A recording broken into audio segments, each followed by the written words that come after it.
बच्चों, आज की क्लास में हमने टेंस के बारे में सीखा। जो बच्चे किसी कारण से ऑनलाइन क्लास में नहीं जुड़ पाए, उन सभी को मैं इस वीडियो के माध्यम से आज का जो पढ़ाई हुआ उसके बारे में कुछ बताना चाहता हूँ। आज हम लोगों ने अंग्रेजी ग्रामर का एक महत्वपूर्ण चैप्टर टेंस के बारे में समझा, उसके बारे में थोड़ी बहुत बातें की। सबसे पहले समझना है कि टेंस क्या है, ठीक है। टेंस का मतलब काल होता है। काल अर्थात समय। लेकिन tense and time are two different words. ध्यान दीजिएगा, टेंस और टाइम दोनों अलग अलग चीजें हैं। अब आप बोलोगे कि टेंस का मतलब काल होता है, काल का मतलब समय होता है, और टाइम का मतलब ही समय होता है, तो दोनों डिफरेंट कैसे हो गए? जी हाँ, दोनों डिफरेंट हैं। डिफरेंट इसलिए है, अलग इसलिए है, क्योंकि टेंस का ग्रामर से संबंध है, ठीक है, जबकि टाइम का ग्रामर से कोई रिलेशन नहीं है, कोई संबंध नहीं है। टाइम का मतलब हो गया जो हम लोग आम बोलचाल में इस्तेमाल करते हैं, जैसे बोलते हैं ना, घड़ी में कितना बजा है, या फिर आज कौन सी तारीख है, या कितने दिन से तुम वहाँ पर पढ़ रहे हो, इत्यादि इत्यादि। ये सभी समय हो गया। यानी हम लोग जनरल भाषा में टाइम का मतलब क्या समझते हैं? घड़ी की टाइमिंग, कैलेंडर की टाइमिंग, है ना। लेकिन यदि हम टेंस के बारे में बात करें तो टेंस का घड़ी के टाइमिंग से, कैलेंडर की टाइमिंग से कोई लेना देना नहीं है। Okay, the first difference is that tense is related with grammar, but time is not related with grammar. Okay, this is the first difference. ये पहला अंतर है जो आप लोगों को कहना है। दूसरा अंतर ये बताना है कि टाइम का मतलब हो गया घड़ी की टाइमिंग, कैलेंडर की टाइमिंग, एटसेट्रा, इत्यादि इत्यादि। लेकिन टेंस का मतलब हुआ टाइम ऑफ एक्शन, ठीक है, टाइम ऑफ एक्शन। यहाँ घड़ी और कैलेंडर के समय से मतलब नहीं है टेंस को।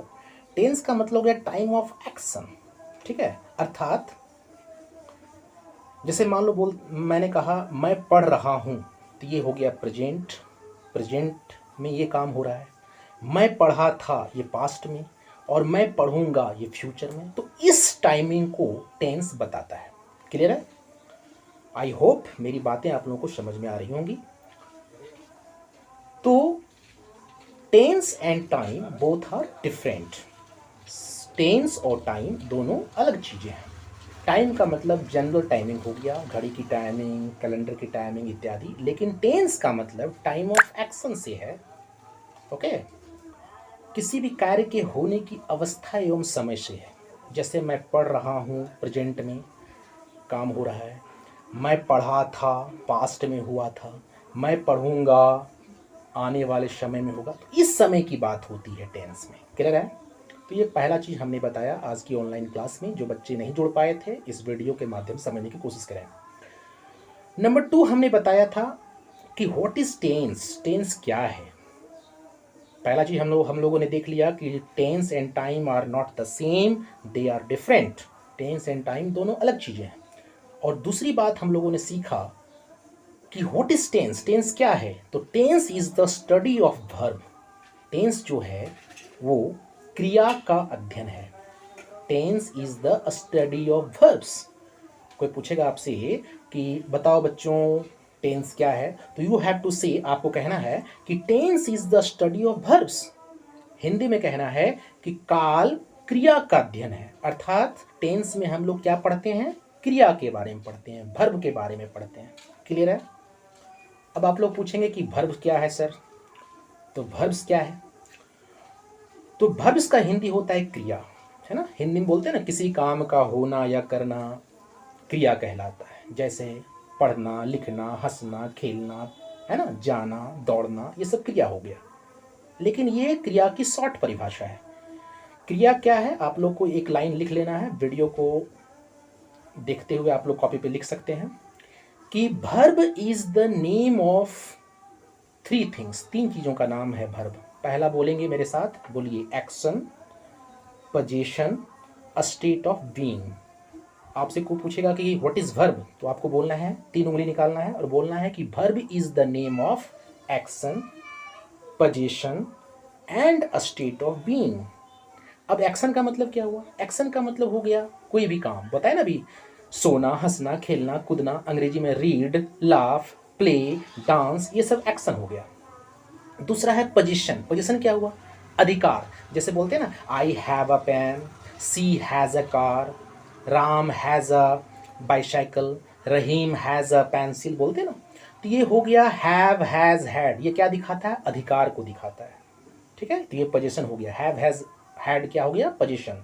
और तीसरा हम लोग पढ़ते हैं state of being. State of being में होता है होने की अवस्था। इसमें आता है एम, इज, आर, वाज, वर इत्यादि।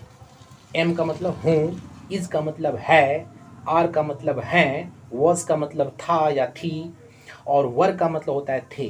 तो ये सभी क्या बता रहा है? एम, इज, आर, वाज, वर क्या बता रहा है? ये स्टेट ऑफ बीइंग बता रहा है, यानी होने की अवस्था, काम के होने की अवस्था बता रहा है कि काम कब होता है। जैसे आई एम पुअर, मान लीजिए बोलते हैं, इसका मतलब मैं गरीब हूँ। आई वॉज पुअर, यानी मैं गरीब था। तो इसका मतलब क्या हो रहा है कि एम और वाज क्या बता रहा है? अवस्था को बता रहा है कि मैं कब गरीब हूं, कब गरीब था, इसकी बात बता रहा है। तो एम, इज, आर, वाज, वर, ये सब क्या हो गया? स्टेट ऑफ बीइंग हो गया। तो आपसे यदि कोई पूछेगा कि व्हाट इज वर्ब, तो आपको बोलना है कि verb is the name of action, position, state of being. Clear है? Action, position, state of being. और शॉर्ट में आप बोल सकते हैं कि क्रिया जो है किसी भी काम के करने या होने की अवस्था है, ये कह सकते हैं। लेकिन सिर्फ इतना बोलने से काम नहीं चलेगा। आपको यदि फुल डेफिनेशन बोलना हो तो आपको ऐसे बोलना होगा, verb is the name of action, position, state of being. ये कंप्लीट डेफिनेशन हुआ, पूरी परिभाषा हुई। क्रिया एक्शन का नाम है, पोजीशन का नाम है, स्टेट ऑफ बीइंग का नाम है। क्लियर है? तो आज की ऑनलाइन क्लास में हम लोगों ने ये 2 चीज़ का स्टडी किया था। मैंने सोचा कि वीडियो बनाकर मैं आपको ग्रुप में डाल दूं, ताकि जो बच्चे किसी कारणवश क्लास नहीं कर पाए वो इससे फायदा हो। तो बहुत बहुत धन्यवाद। मन लगाकर पढ़िए, घर पे रहिए, मन लगाकर स्टडी कीजिए। बहुत बहुत धन्यवाद।